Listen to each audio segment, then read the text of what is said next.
As a scientist, I love data and I'm intrigued by why things work the way they do.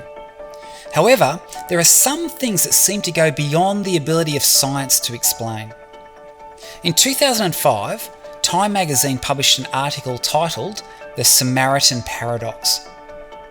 The article wrestled with the question of why people are drawn to do good when there is no tangible payoff.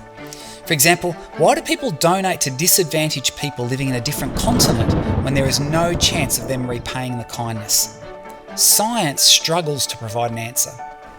Hi, I'm Dr. Darren Morton, and I've been studying health and wellness for over 30 years. We're about to explore why making a difference in the world, among other things, can help us to feel spiritually empowered, and how this can greatly enhance our wellness.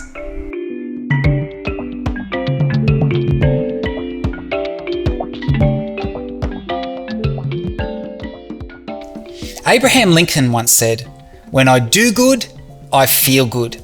Is this your experience? Why is this the case? One of the reasons that serving adds to our life is because it gives us a sense of meaning. But making a contribution is only one way to discover meaning. For this episode, I've asked a group of people about what psychology researcher Emily Esfahani-Smith says are the 4 building blocks for a meaningful life: purpose, belonging, storytelling, and transcendence. Purpose relates to having a worthwhile goal, and the most worthwhile goals are those that contribute in some way.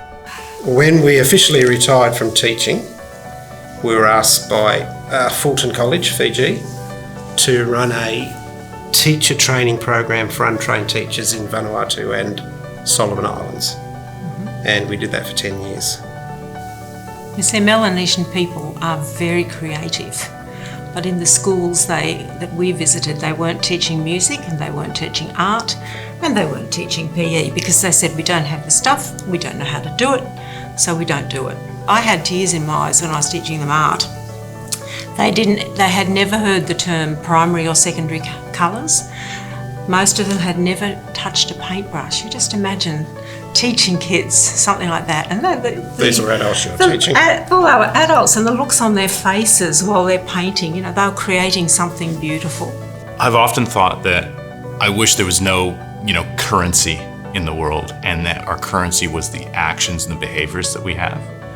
Because I think that if that was the case, I'd just be out there trying to help people with whatever they were doing.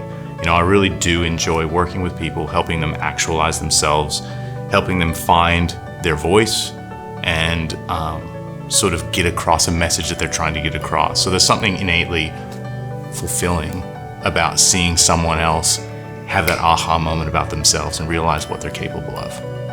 Belonging involves relationships and having a sense that we are valued and matter to others.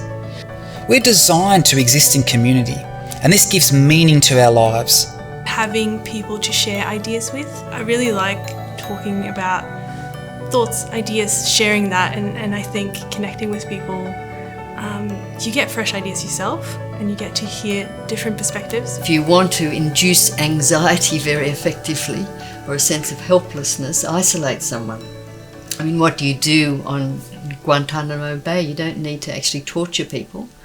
You just need to deprive people of physical activity, deprive them of sleep, and deprive them of social interaction. The worst forms of torture that humans can undergo. But in order to promote well-being, I think it comes fundamentally from the knowledge somewhere deep inside us that our very survival is intimately linked to relying on one another and trusting one another. Storytelling describes how you see your story and how it relates to a bigger narrative. Storytelling helps us to make sense of the world around us and provides perspective on our part in it. Most people have one story in them, at least one great story in them. If I'm interviewing someone or I'm telling a specific story, if I haven't captured it right, then maybe I haven't asked the right question. Or if I haven't captured it right, well, maybe we're just not quite right with the angle, because we've all had, meaningful experiences. We all have something to tell, something to share. And it's just about capturing it in a way that resonates with other people. Finally, we have transcendence, which refers to rising above the ordinary day-to-day experiences of life, to feel connected to something bigger than ourselves.